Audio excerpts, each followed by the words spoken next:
하게 되었습니다. 교회가 어려움을 오랫동안 겪고 있다가 그렇게 교회를 짓게 된 것입니다. 성도들은 감사하는 마음으로 기도하고 동참했습니다.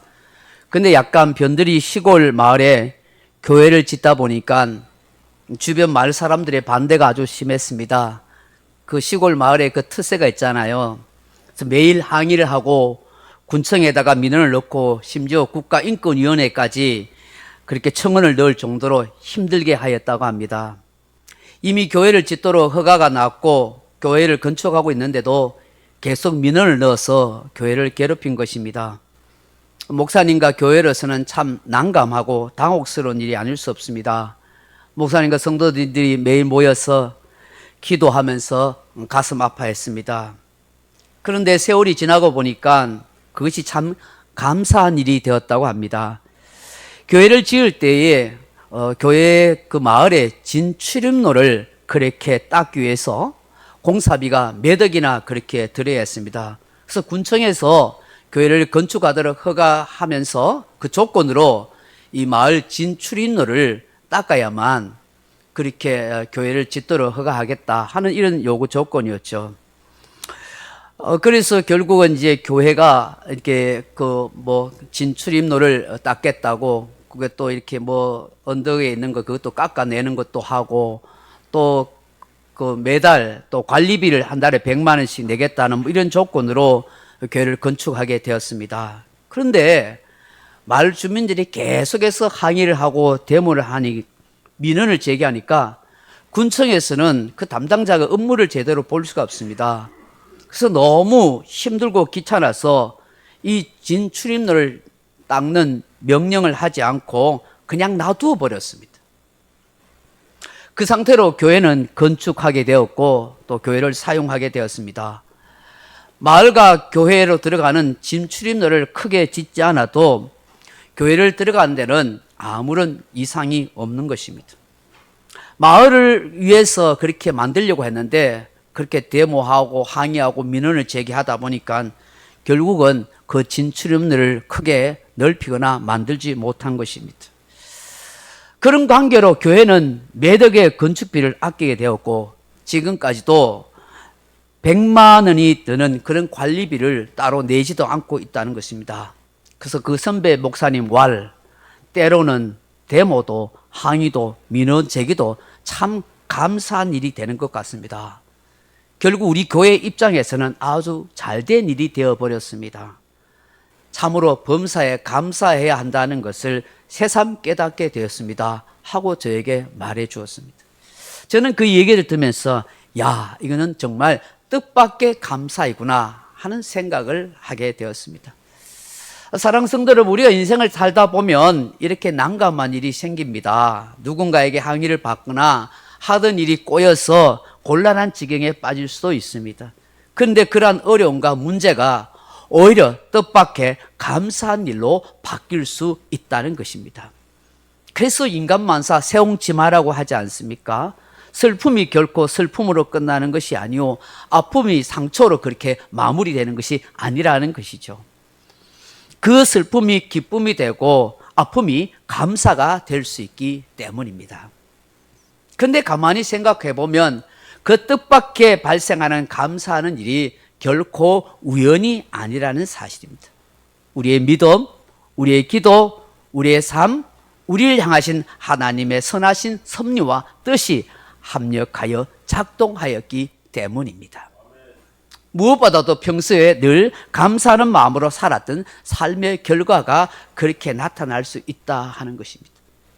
요셉의 인생을 보아도 그렇고 다니엘의 인생을 생각해도 그렇습니다. 현실은 언제나 어렵고 힘들었습니다. 눈물 나는 어려움과 시험이 참 많았습니다. 그렇지만 늘 선한 마음으로 긍정적인 생각으로 믿음으로 감사할 때 그들의 삶에 놀라운 하나님의 은혜의 역사가 임하고 역사하여 주신 줄로 믿습니다. 감사할 일이 더욱 흘러넘치도록 해 주셨습니다. 우리 또한 그러해야 한다고 믿습니다. 시편 126편 5절에 이런 말씀이 있습니다. 눈물을 흘리며 씨를 뿌리는 자는 기쁨으로 거두리로다. 울며 씨를 뿌리러 나가는 자는 반드시 기쁨으로 그 곡식단을 가지고 돌아오리로다. 그렇게 말씀합니다. 아무리 힘들고 어려워도 마음이 아프고 슬퍼도 뿌리는 씨가 있을 때 훗날에 곡식단을 거두게 된다. 기쁨의 날이 온다 하는 것입니다.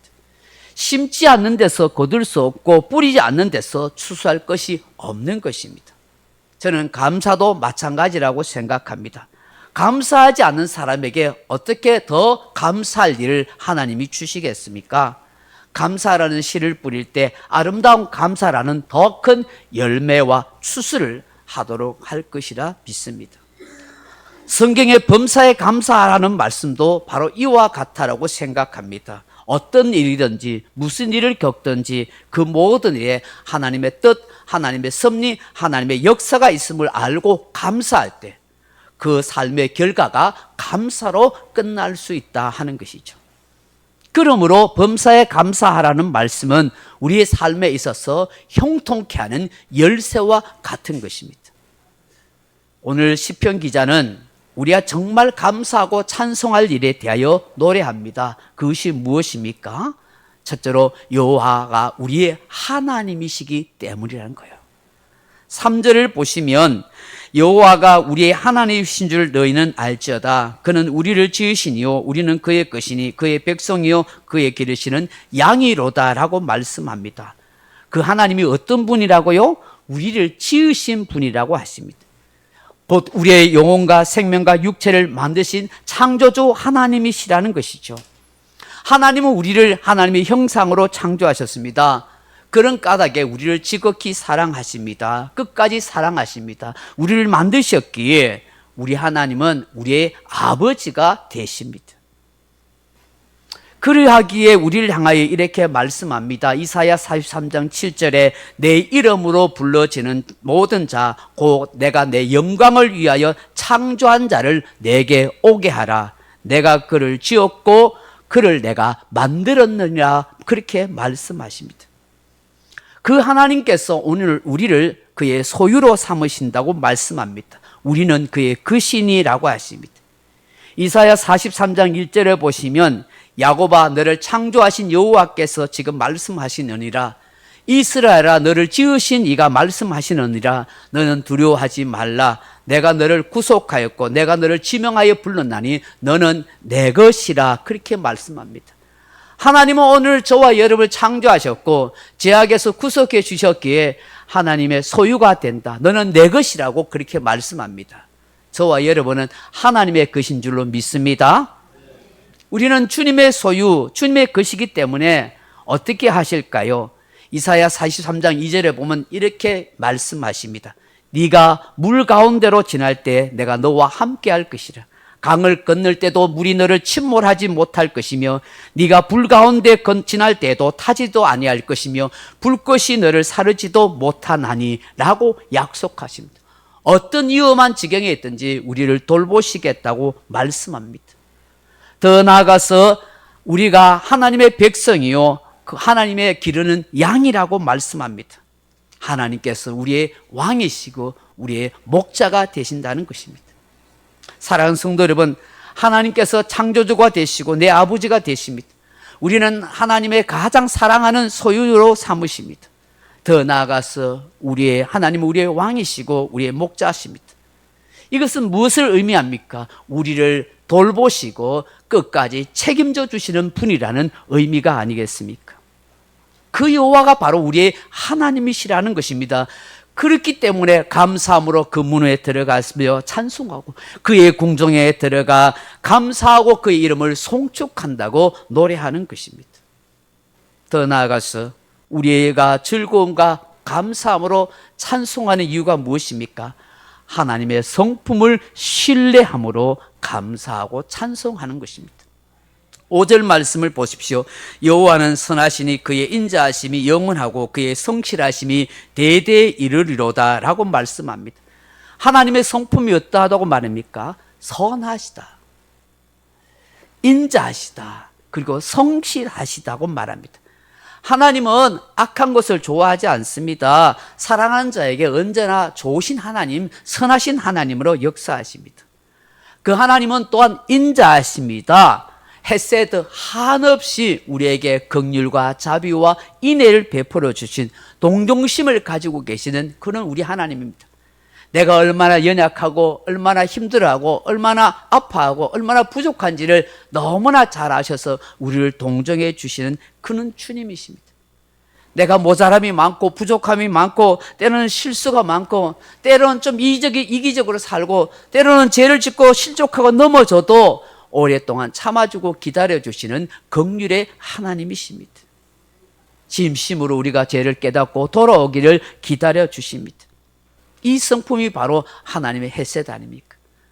집을 떠난 탕자를 늘 동급학을 바라보고 기다렸던 그 아버지의 마음처럼 하나님은 저와 여러분을 향하여 또 우리의 자녀를 향하여 또 믿음을 떠나 방황하는 수많은 성도를 향하여 계속해서 자비의 마음으로 기다려주고 계시는 것입니다.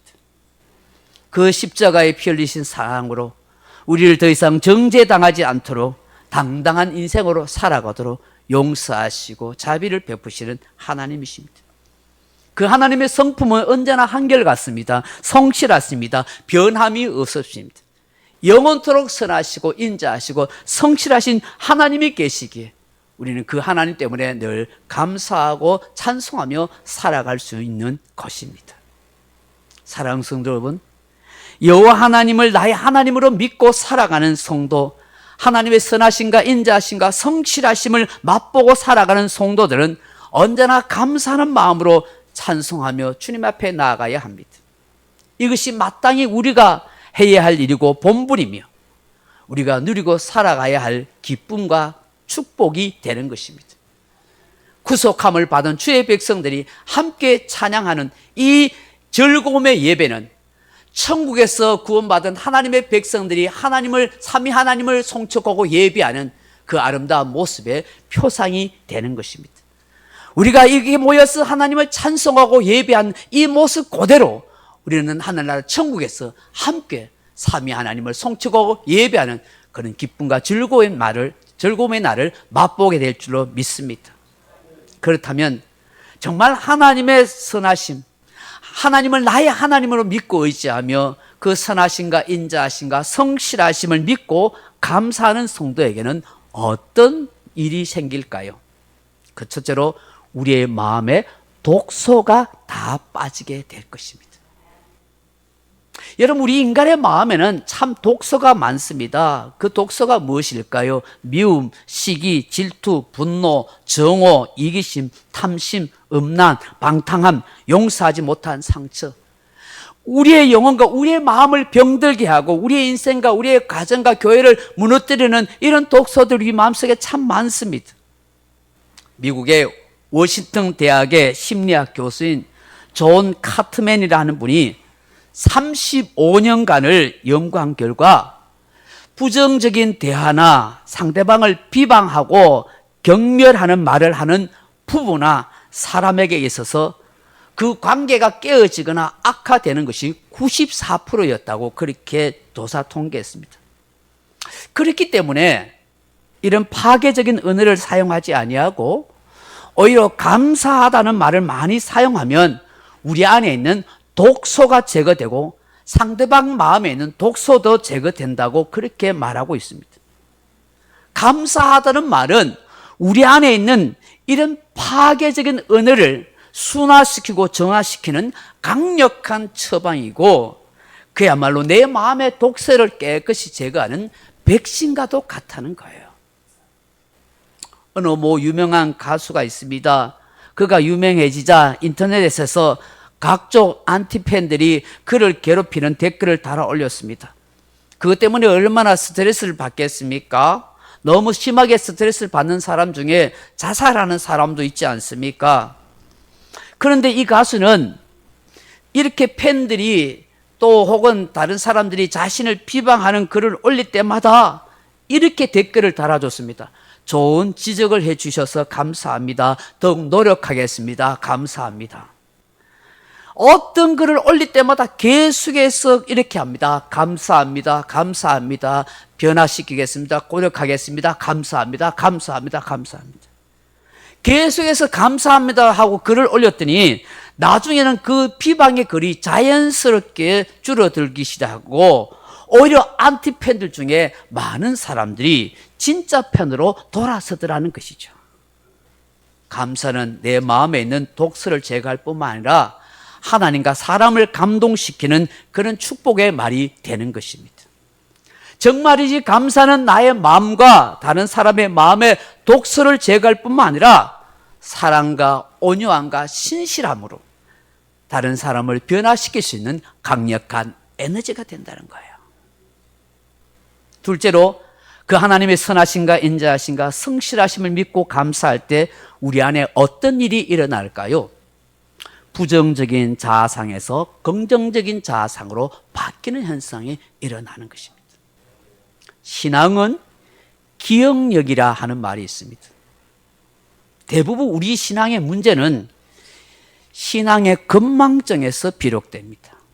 은혜에 대한 건망증, 용서에 대한 건망증, 축복에 대한 건망증, 영적 기억 상실증의 문제가 되는 겁니다.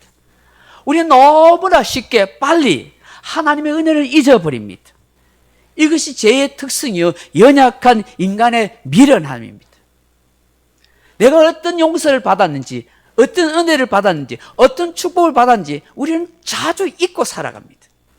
참 안타까운 사건이 성경에 나옵니다. 여러분 출애굽기 14장에 보시면 이스라엘 백성들이 출애굽해서 이제 광야로 가야 되는데 그 앞에 애굽에 이게 앞에 홍해가 이렇게 놓여 있습니다. 그런데 뒤에는 수십만의 애굽 군대가 추격해 옵니다. 그야말로 진퇴양난이겠습니다. 근데 하나님께서 모세를 통해서 지팡이를 탁 내리니까 하나님이 그 홍해를 갈라가지고 그 홍해를 다 지나게 합니다. 그리고 뒤따라오던 그 애국 군대들은 다 그 홍해에 수장됩니다. 그래서 그 홍해 건너편에서 이스라엘 백성들이 하나님께 찬양하고 감사하며 춤추며 난리 났습니다. 하나님이 이런 기적을 베풀었다고, 이런 은혜를 주셨다고, 저 애굽의 군대들을 다 수장시키고 정말로 하나님이 위대하다고 그렇게 찬양합니다. 그런데 말입니다, 사흘을 못 가가지고 목마르고 물이 없으니까 하나님을 원망하기 시작합니다.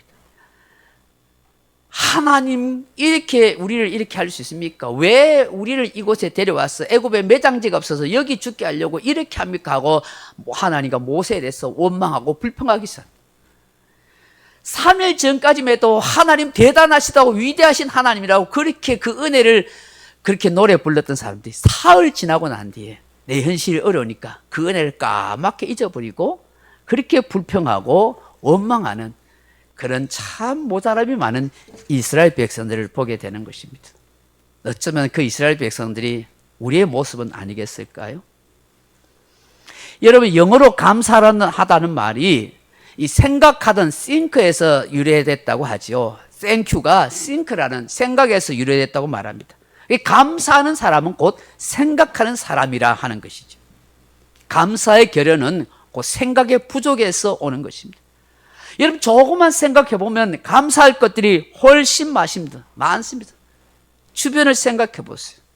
문제는 우리의 생각의 게으름으로 인해서 지금까지 베풀어 주신 은혜를 생각하지 않거나 마음에 새겨놓지 않기 때문입니다. 생각해 보세요. 우리가 받은 은혜가 셀 수 없도록 많지 않습니까?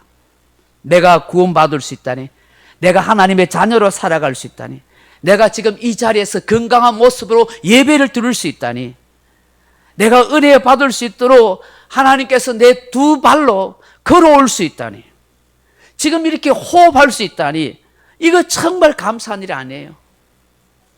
할렐루야.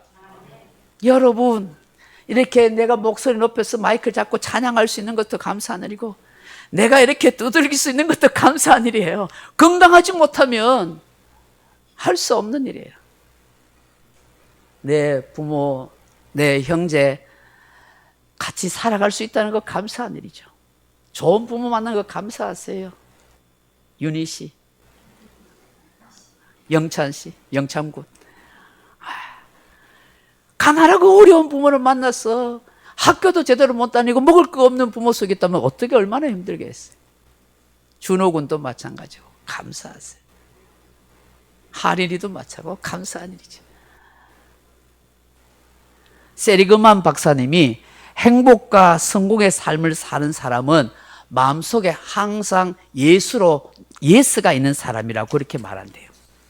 근데 불행과 실패의 사람은 마음속에 항상 노가 가득한 사람이다. 그렇게 이야기했어요. 우리가 살아가면서 여러 가지 것을 많이 경험합니다.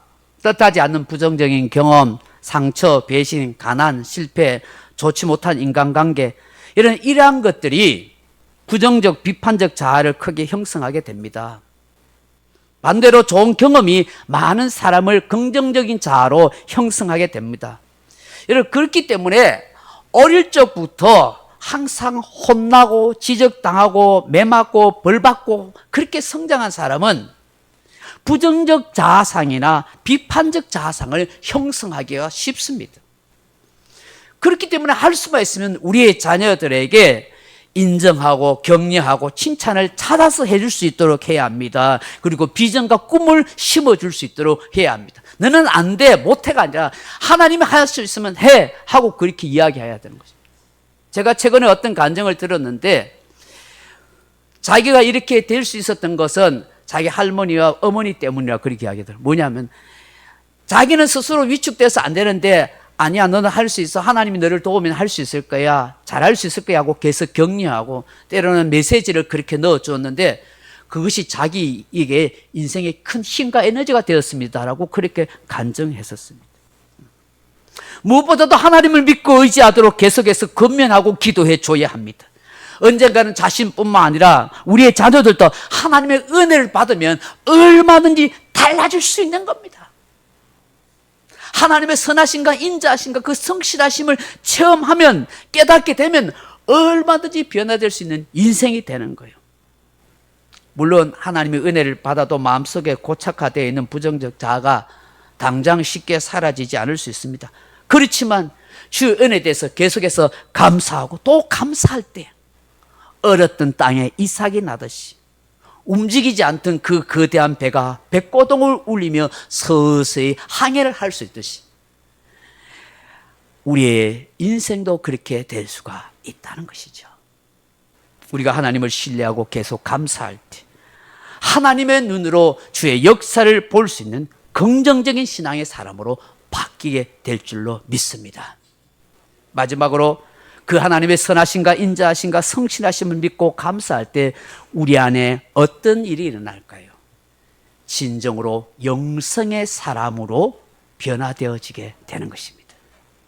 여러분, 사람은 누구나 좋은 일이 있고 원하는 일이 잘 되면 감사할 수 있습니다. 칭찬받고 사랑받으면 감사할 수 있습니다.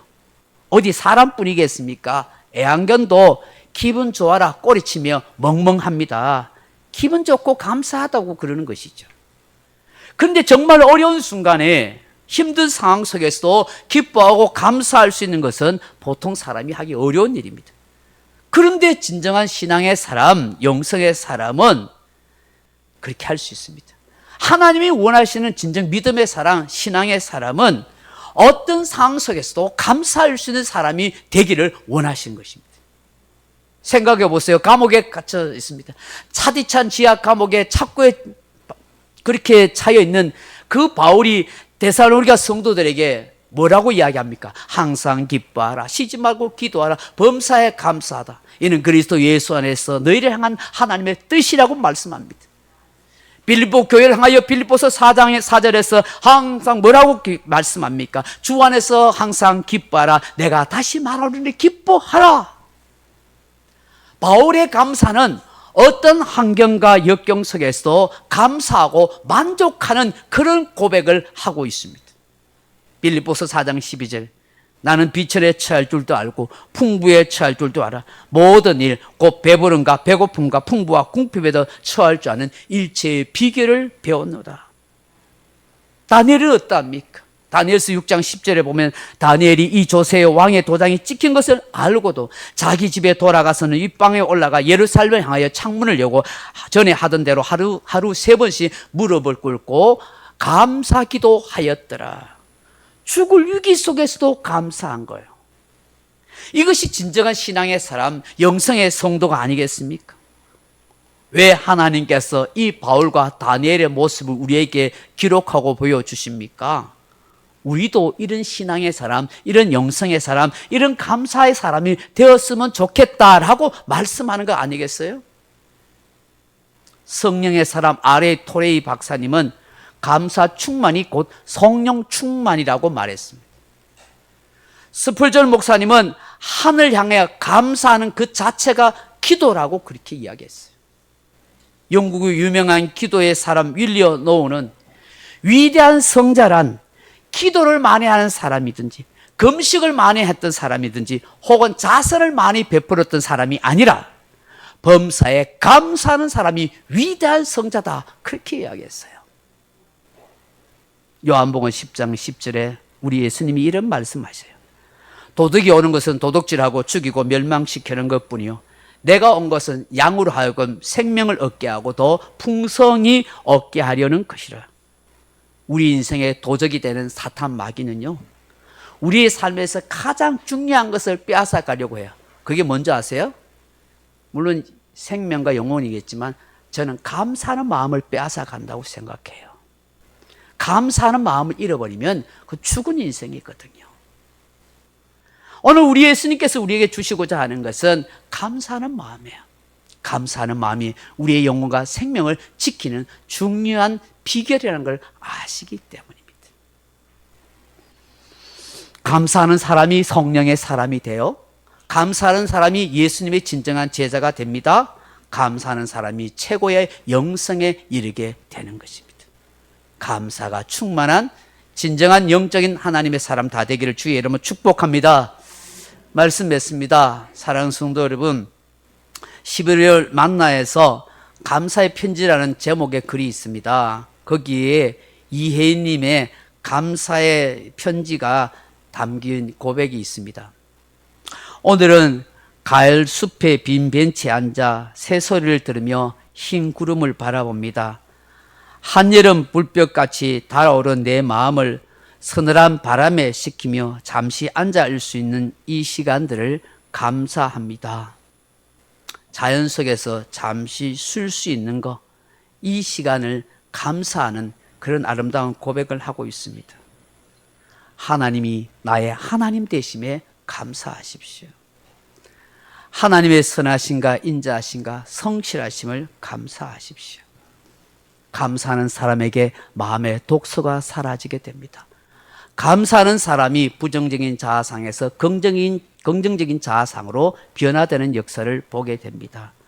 감사하는 사람이 진정한 신앙의 사람, 영성의 사람이 되는 것입니다. 현실이 힘들고 어려워도 믿고 기다리고 있으면 뜻밖의 감사할 일이 생기는 것입니다. 우리에게 이런 은혜가 함께하기를 주님의 이름으로 축원합니다. 기도하겠습니다. 아버지 하나님, 우리의 삶을 좀 더 생각해 보게 하시고 없는 것 때문에 힘들어하기보다 다른 사람들과 비교해서 마음 아파하고 낙심하기보다 지금까지 지내온 것, 지금까지 주께서 베풀어 주신 은혜를 생각하고 감사할 수 있는 우리가 되게 해 주옵소서. 작은 것 하나하나에 감사할 때 하나님의 놀라운 은혜의 역사가 보게 될 줄로 믿습니다. 무엇보다도 하나님이 나의 하나님 되심에 감사하게 하시고 그 하나님의 선하심과 인자하심과 신실하심, 그 성실하심에 대한 믿음 때문에 감사하게 하시고, 감사할 때 우리 안에 독서가 제거되고 내 인생의 자아상이 바뀌게 되고 더욱더 하나님 앞에 감사할 수 있는 복된 인생으로 성장해가는 영성의 사람이 된다는 걸 깨달아 알 수 있는 우리 모두가 되게 하셔서 우리 성도들이 만날 때마다, 모일 때마다 항상 감사로 고백하는 축복의 성도 되게 하옵소서. 예수님 이름으로 기도합나이다. 아멘. 216장 같이 찬송하십시다.